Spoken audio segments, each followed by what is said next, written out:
किसको, बट कौन सी फीडिंग ले रहा है, फॉर्मूला फीडिंग। फॉर्मूला फीडिंग के अंदर कौन से कलर का स्टूल देखने को मिलेगा, या तो पेल या लाइट येलो कलर, या पेल या लाइट येलो कलर क्या देखने को मिलेगा, स्टूल देखने को मिलेगा।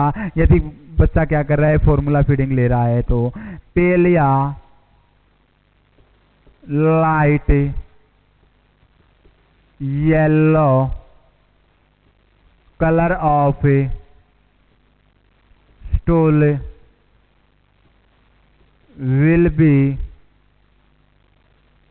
सीन। नेक्स्ट वन यदि बात करके चलें, अपन ने यह जाना कार्डियोवास्कुलर सिस्टम के बारे में पढ़ लिया, एब्डोमिनल सिस्टम के बारे में पढ़ लिया, और नेक्स्ट वन अपन पढ़ने वाले हैं रीनल सिस्टम के अंदर, क्या रीनल सिस्टम की बॉडी सिस्टम असेसमेंट पढ़ रहे हैं। तो नेक्स्ट वन अपन जानेंगे रीनल सिस्टम है। यह अपन ने जाना नॉर्मल स्टूल कब होगा, आफ्टर 1 वीक 7 डेज के बाद क्या देखने को मिलेगा, नॉर्मल स्टूल देखने को मिलेगा। ब्रेस्ट फीडिंग के अंदर कैसा होगा, सैडी येलो कलर है। यदि फॉर्मूला फीडिंग की बात कर ली जाए तो पेल लाइट येलो कलर। नेक्स्ट बात कर लेते हैं urinary system.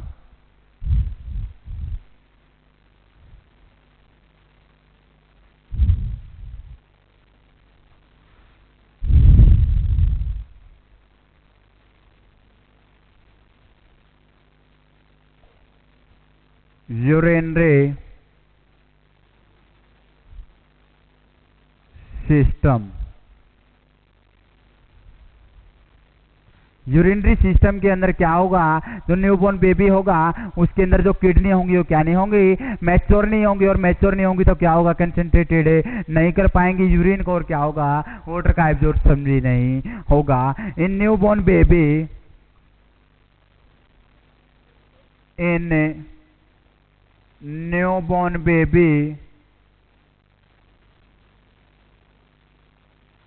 Kidney immature kidney then not concentrated the urine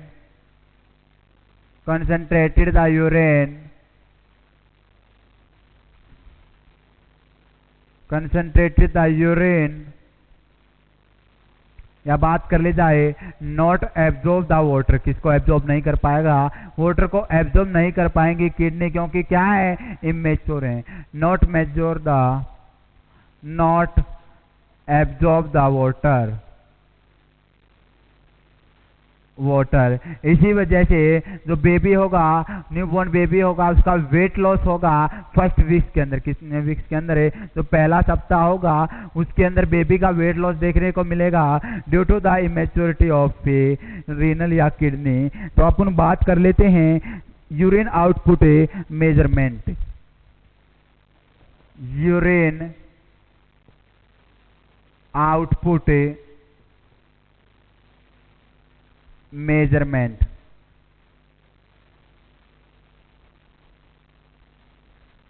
यदि यूरिन आउटपुट मेजरमेंट की बात कर ली जाए तो बच्चे के अंदर यूरिन आउटपुट मेजरमेंट कैसे किया जाएगा, with the weight of A diaper. जो बच्चे को डायपर पहना रखा है उसका वेट कर अपन क्या कर सकते हैं, एसेस कर सकते हैं यूरिन आउटपुट को। किसको, urine output in newborn baby newborn baby assess the urine output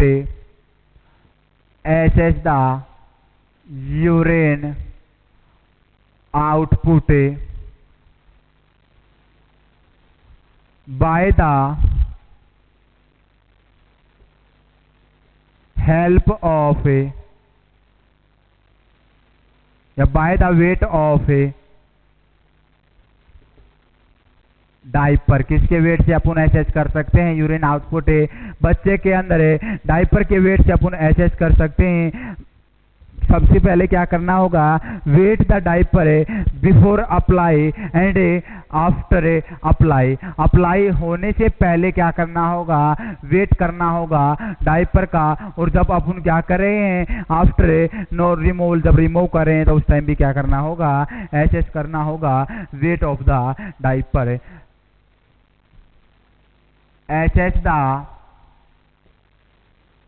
weight of a diaper before apply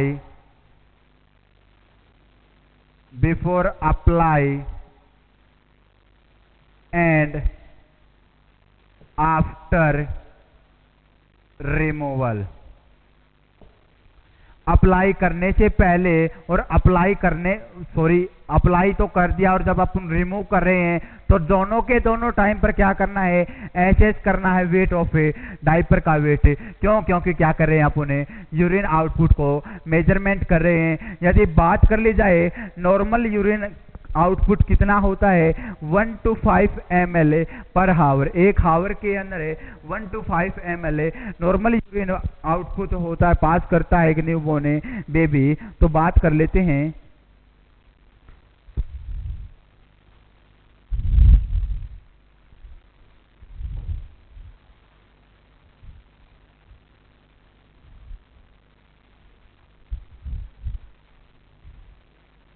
in a newborn baby, a normal urine output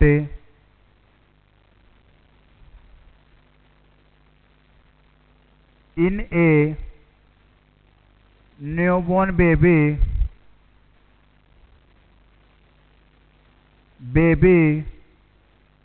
is 1 to 5 ml पर K G पर हावर। 1 से 5 ml पर K G पर हावर के अंदर क्या करता है, जो न्यूबॉर्न बेबी होगा वह यूरिन आउटपुट होता है उसके अंदर। तो यह बात रखना according to the body weight. Next one, यदि बात कर ली जाए लेस देन 1 ml पर केजी पर हावर यूरिन आउटपुट देखने को मिलता है, तो उस बेबी के अंदर कौन सी कंडीशन अक्कर है, ओलिगोयूरिया। कौन सी कंडीशन है, oliguria can be develop in the patient 1 to 5 ml per kg per hour of a body weight if less than 1 ml per kg per hour urine pass out, then it indicate the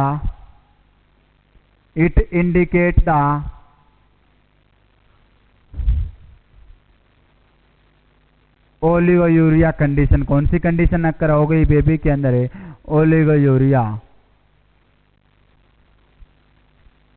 यह अपन ने जाना urinary system के अंदर है। यदि बात कर ली जाए तो क्या होगा, जो किडनी होगी, रीनल होगा, मैच्योर नहीं होगी, और इसी कारण क्या नहीं हो पाएगा, यूरिन कंसंट्रेटेड नहीं हो पाएगा। और यदि यूरिन आउटपुट की बात कर ली जाए तो कैसे मेजरमेंट करते हैं, डाइपर की हेल्प से। कैसे मेजरमेंट करते हैं, डाइपर की हेल्प से। नेक्स्ट वन, ये लास्ट वन अपन जान लेते हैं, इम्यून सिस्टम। कौन सा सिस्टम है, immune system.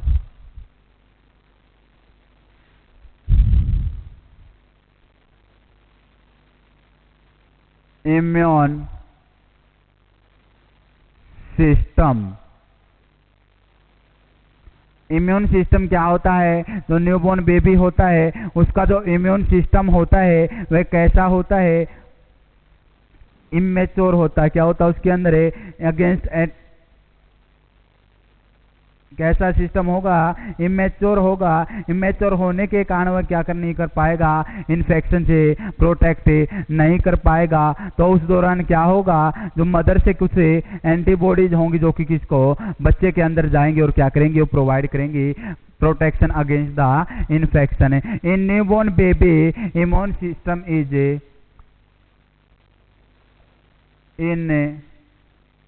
newborn baby, newborn baby immune system is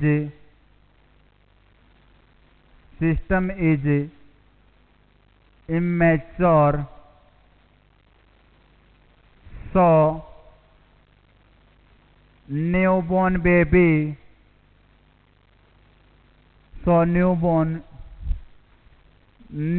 baby cannot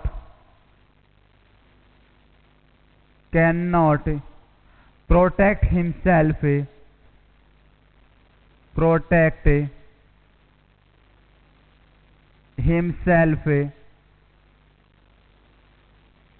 from infection.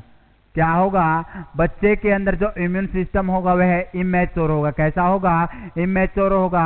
तो वह अपने आप को क्या नहीं कर पाएगा? प्रोटेक्ट नहीं कर पाएगा। किससे?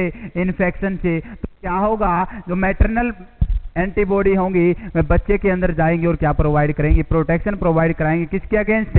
इन्फेक्शन के against. So maternal antibody transfer into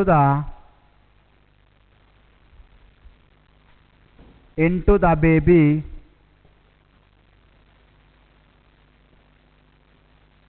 and provide protection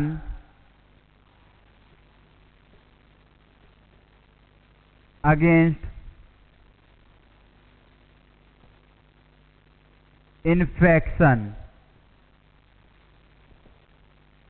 firstly अपन बात कर लेते हैं। सबसे पहले जो एंटीबॉडी होगी वह कौन सी ट्रांसफर होगी? बेबी के अंदर है आईजीजी। कौन सी? Immunoglobulin. IgG immunoglobulin gamma. IgG immunoglobulin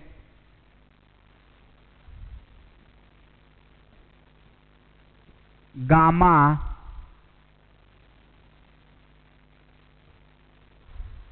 will be transfer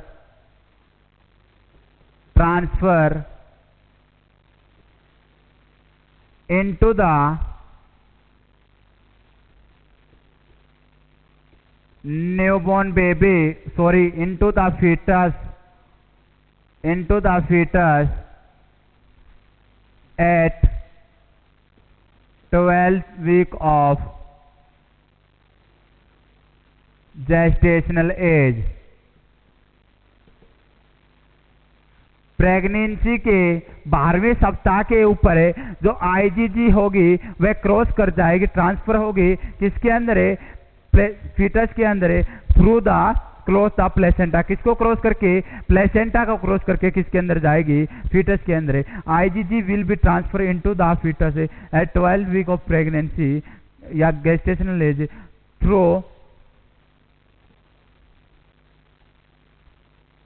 cross the placenta.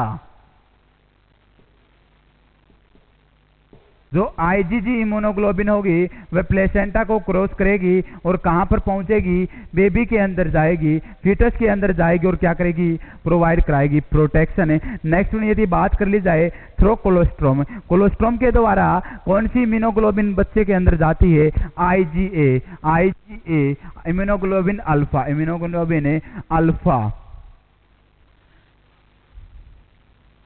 Next में बात कर लेते हैं थ्रो कोलोस्ट्रोम।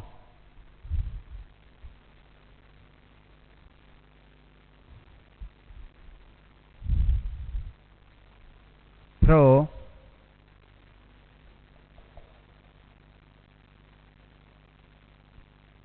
कोलोस्ट्रोम।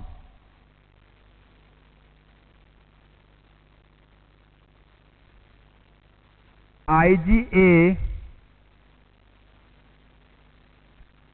एक बात और याद रखना, इसी को ट्रांसफर को क्या बोलते हैं, यदि क्या हुआ है मैटरनल से 12th वीक की गेस्टेशनल एज के ऊपर है, क्रॉस हुई है प्लेसेंटा के द्वारा और कहाँ पर ट्रांसफर हुई है, फीटस के अंदर है, इसी प्रकार के ट्रांसमिशन को क्या बोलते हैं, वर्टिकल ट्रांसमिशन। किस नाम से जाना जाता है, वर्टिकल ट्रांसमिशन। वर्टिकल ट्रांसमिशन किस नाम से भी जाना जाता है, वर्टिकल ट्रांसमिशन भी बोला जाता है। यदि क्या हो, जब 12 वीक की प्रेगनेंसी पर है, जो इम्यूनोग्लोबिन जी है वे क्रॉस कर जाएगी प्लेसेंटा को और किसके अंदर पहुंच जाएगी, ट्रांसफर हो जाएगी फीटस के अंदर है। यदि बात कर ली जाए थ्रो कोलोस्ट्रम तो कौन सी, इम्यूनोग्लोबिन ए पाई जाती है मैटरनल मिल्क के अंदर, कोलोस्ट्रम के अंदर है, और वह क्या करती है, प्रोवाइड प्रोटेक्शन है, provide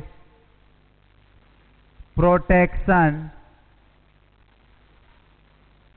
against the infection, against the infection. Next one यदि बात कर ली जाए, यदि इम्यूनोग्लोबिन एम, कौन सी, इम्यूनोग्लोबिन एम का लेवल न्यूबॉर्न बेबी के अंदर क्या मिलता है, बड़ा मिलता है, तो वह क्या करेगी, इंडिकेट करेगी कि बच्चे के अंदर क्या है, इंट्रा यूटेराइन इन्फेक्शन। क्या है, intra uterine infection. If IgM immunoglobulin mu IgM level increase in newborn baby, in newborn baby, then it indicate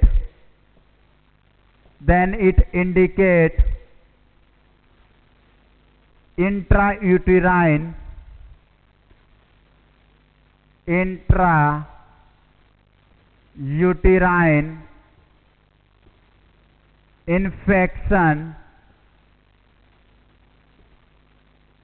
will be present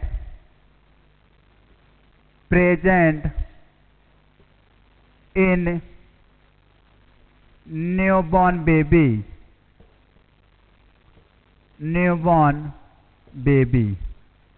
यह अपना कंप्लीट होता है बॉडी सिस्टम असेसमेंट। सबसे पहले इंटीग्यूमेंट्री सिस्टम, स्किन से related जाने, बर्थ मार्क के बारे में जाना। नेक्स्ट वन अपन ने जाना cardiovascular system, next one digestive system है, fourth one is the immune system के बारे में भी अपने कंप्लीट जान लिया। और इससे पहले अपन ने जाना रीनल सिस्टम, किसके बारे में, रीनल सिस्टम के बारे में। तो यह बॉडी सिस्टम असेसमेंट अपना कंप्लीट होता है। यदि किसी भी स्टूडेंट को टॉपिक से रिलेटेड किसी भी प्रकार की कोई भी प्रॉब्लम है तो वह कमेंट करके पूछ सकता है।